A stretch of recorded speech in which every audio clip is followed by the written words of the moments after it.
I should have known something was off when my iPhone's Face ID stopped working at exactly 2:17 a.m. I was trying to check my messages, force of habit when I can't sleep in unfamiliar motel rooms, when the phone kept insisting it couldn't detect my face in the dark. But the front-facing camera's infrared dot projector should work in complete darkness. That's literally the point. I switched on the lamp beside my bed at the Landmark Motor Inn, and that's when I noticed the mirror. Just a single, tiny handprint. No bigger than a 4-year-old's, perfectly centered on the vanity mirror. The kind of smudge you'd normally wipe away without thinking. My breath caught in my throat, but when I blinked, the handprint was gone. "You're losing it, Rachel," I muttered, pulling up the property management software on my laptop. As the new regional supervisor for Midwest Heritage Hotels, I was here to evaluate the property for potential renovation. Occupancy rates had dropped 47% here the past few months. I needed to find out why. Then I heard it, a child's giggle, so close it could have been right next to my ear. I spun around, but the room was empty. The giggle came again, this time from inside the bathroom. My heart pounding, I watched in horror as tiny handprints erupted on the mirror, one after another, as if an invisible child was pressing against the glass from the other side. I ran into the hallway only to find every mirror along the corridor clouded with condensation, tiny handprints emerging in sequence, leading toward the old wing of the building. The temperature dropped so suddenly I could see my breath. Down the hall, a small figure darted around the corner, just a glimpse of old-fashioned clothes and bare feet. "Come play with me," a child's voice echoed from every direction at once. The hallway lights began to flicker, and in each flash, the figure was closer. Flash, at the end of the hall. Flash, halfway to me. Flash, 10 feet away. In the final flash, I saw his face. Dear God, his face. I sprinted back to my room and slammed my door shut and called Marcus from engineering. When he arrived minutes later, his face was pale. "So you're seeing it too," he said. Our commotion had drawn the attention of Sally, the head housekeeper. "So you've met Timothy," she said, her voice trembling slightly. "He's been so lonely since the accident. But lately he's been finding new friends?" That sentence sent a chill down my spine. She pulled out her phone and showed us security footage from last week. A young girl, maybe 6 years old, standing in front of her room's mirror at night, pressing her hand against the glass. Then the video cut out. "Now there are more children in the mirrors," Sally whispered. "So many more." The mirrors weren't just reflecting anymore. They were windows. Windows to somewhere else. And Timothy was inviting other children through. We tried everything. I hired a specialty glass company to replace every mirror with non-reflective surfaces. But the children, yes, children now, just appeared in windows instead. Then the prints spread to TV screens, laptop displays, even the brushed steel of the elevator doors. Then yesterday, a guest live-streamed their entire encounter. The video went viral, 2.7 million views in 18 hours. In the comments, parents reported their children pressing their hands against screens, giggling at invisible friends. This morning, I found tiny handprints on my phone screen from the inside. They appear in every photo I take, every app I open. I see them in my selfie camera. Timothy and the others, their faces distorted by digital artifacts, reaching out through every screen. The last maintenance report I filed to corporate included this warning. The Landmark Motor Inn phenomena appears to be transmissible through digital media. Initial analysis suggests mimetic spread patterns similar to viral social media content, but with physical manifestations. Children are particularly vulnerable. Recommend immediate quarantine of all electronic devices used on property. Of course they didn't listen. Thought we were all barking mad here. But the stock photos of our rooms are still up on every booking site. And every time someone views those images, every screen they use becomes a new portal. If you're reading this, check your mirrors. Check your phone. And whatever you do, if you hear children's laughter coming from your speakers at 2:17 a.m., don't look at the screen. Timothy and his new friends want everyone to play now, and they know how to open the doors.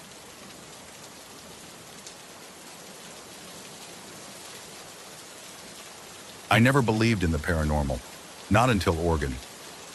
The events at the Riverside Motor Lodge changed everything. Not just for me, but for everyone who's stayed in room 408 since. I feel compelled to document what happened, even though writing this makes my hands shake. It started small, as these things often do. I checked in on Tuesday, September 4th, 2001, for what should have been a routine 3-day stay while finalizing a software licensing agreement with our tech vendor. The front desk clerk seemed normal enough, though I remember her hesitating slightly when assigning me room 408. The first incident occurred at 4:44 a.m. I remember the exact time because that's what my phone displayed when it woke me. Not with my scheduled 7 a.m. alarm, but with an incoming call. The screen showed unknown number, but when I answered, there was only static, followed by what sounded like distant whispering. Thinking it was one of those dumb prank calls, I tried to go back to sleep, but my phone kept vibrating with phantom calendar notifications. Each alert displayed the same message: untitled meeting. Location: Riverside Motor Lodge. In hindsight, I should have wondered about the location, the fact it was set to my hotel, but I was half asleep, so all I did was delete them until they stopped coming. By morning, I convinced myself it was just a glitch. I spent the day in meetings trying to ignore a sense of unease, but later that night, I was jolted awake by a feeling of terror I couldn't place. The time read 4:33 a.m., and though I remember shutting down my laptop, it was now on, and to my horror, the cursor was moving on its own, opening files at random. Then it switched to my desktop and began systematically arranging my documents into a perfect grid pattern. I watched, paralyzed, as folders aligned themselves into an arrow pointing toward the bathroom door. Refusing to be those characters in horror movies, I made no move to go to the bathroom and instead called the front desk. The night manager, Dave, came up to check. He'd worked there for 15 years and admitted that room 408 had a history. Other guests had reported electronic anomalies. TVs turning on by themselves, clock radios resetting, strange calls. But nothing like what happened next. While Dave examined my laptop, all the lights in the room began to flicker in a distinct pattern. I recognized it immediately. It was binary code. As a programmer, I couldn't help but translate it. "We see you." Dave left quickly after I told him what the code said, promising to move me to another room. But as I packed my belongings, my laptop screen changed again. Lines of code scrolled rapidly, faster than any processor should be capable of. The pattern was unlike anything I'd seen in 20 years of programming. It was organic, almost alive. I watched, frozen in horror, as the screen suddenly flashed and displayed a single line of code. Function: spread. While human exists, infect. All. Networks. Await. Darkness. Rise. I backed away as if burned, but every screen in the room lit up simultaneously. The TV, my phone, even my digital watch. Now all displaying a new message: nowhere to run. The room temperature dropped drastically. My breath came out in puffs as frost began creeping across the windows. The bathroom door slowly creaked open on its own. I grabbed my car keys and bolted for the hallway, but the electronic door lock engaged by itself, trapping me inside. As I frantically tried the handle, the bathroom mirror caught my eye. Through its warped surface, I saw something watching me. Something that understood ones and zeros better than any human ever could.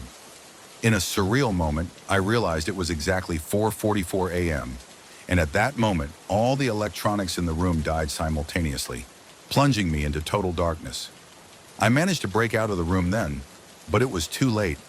The code had already spread through the hotel's Wi-Fi, infecting every device connected to it. Within days, similar reports emerged from other hotels across Oregon. Always in a room 408, always at 4:44 a.m. I'm sharing this story as a warning. If you're reading this, it means the code has spread to your device too. Check your system clock. Is it 4:44 a.m.? Are your files arranging themselves? Can you see something watching you through your screen's reflection? Whatever entered our world through room 408 isn't confined to that space anymore. It lives in our networks, our devices, our code, and it's learning, growing, spreading. Sometimes late at night, I still get those calendar notifications. Meeting, darkness, soon. I never should have taken that job at the Glen Tavern Inn. The pay was decent for a night auditor position, and the historic hotel's Spanish colonial revival architecture was undeniably beautiful. But after what happened during my third week, I wouldn't go back there for any amount of money. It started with something so minor that I almost missed it. While doing my 3 a.m. rounds on October 12th, I noticed the hallway temperature on the third floor was exactly 62.4 degrees Fahrenheit, precisely 10 degrees colder than the building management system was reporting. I made a note in the maintenance log and didn't think much of it. Just another quirk in a century-old building. The following night, Mrs. Chen from room 305 complained about strange noises from the adjacent room 307. Like someone's rearranging furniture at 2 a.m., she said. When I checked the guest registry, 307 was vacant. The maintenance log showed it had been empty for 3 days due to a malfunctioning HVAC unit. I called Lisa, our head of housekeeping, to verify. She's worked here for 23 years and knows every creaky floorboard in the place. That room's been nothing but trouble since the renovation in '98, she told me. Remember that woman who died there back in 2027? Elizabeth Markham, found in her nightgown, all her belongings arranged in a perfect circle around her body. Never did figure out what happened. The temperature anomaly spread to neighboring rooms over the next few nights. 305, 309, then 304 across the hall, all showing the same 62.4 degrees Fahrenheit reading. Engineering swore the sensors were working correctly, but guests kept commenting on the cold spots. Then came the incident with Mr. Wagner in 309. He called down at 3:17 a.m., panic evident in his voice. "Someone's been in my room," he insisted. "Everything I own, my laptop, clothes, even my damn toothbrush, it's all arranged in a circle on the floor." But the door was locked, deadbolted, and chained. I accessed the electronic lock records immediately. No keycard entries since his check-in. Security footage showed no one entering or leaving. But when I went to investigate, there it was. A perfect circle of possessions in the center of his room. Each item exactly 2.7 feet from the center point. I measured. We moved Mr. Wagner to another room and implemented hourly security sweeps of the third floor. I installed additional cameras and motion sensors, all carefully calibrated and monitored. It made no difference. Over the next week, 6 more guests reported the same phenomenon, always at exactly 3:17 a.m., always a precise circle, always 62.4 degrees Fahrenheit. The pattern was expanding outward, room by room, like ripples in a pond. Last night, it finally reached the front desk. I was updating the guest logs when the temperature plummeted. My coffee froze solid in its cup. The security monitors flickered, and then I saw her, a woman in a white nightgown, standing in the corner behind me, reflected in my computer screen. I couldn't move, couldn't breathe, could only watch as she glided forward, her feet never touching the ground. Papers began swirling around me, forming a perfect circle on the floor. The last thing I saw before losing consciousness was her face, Elizabeth Markham's face, inches from mine, her eyes holding decades of secrets. I woke up in the hospital. They found me arranged in the center of my own circle of belongings. I quit immediately, but I know it's too late. The temperature in my apartment is 62.4 degrees Fahrenheit now.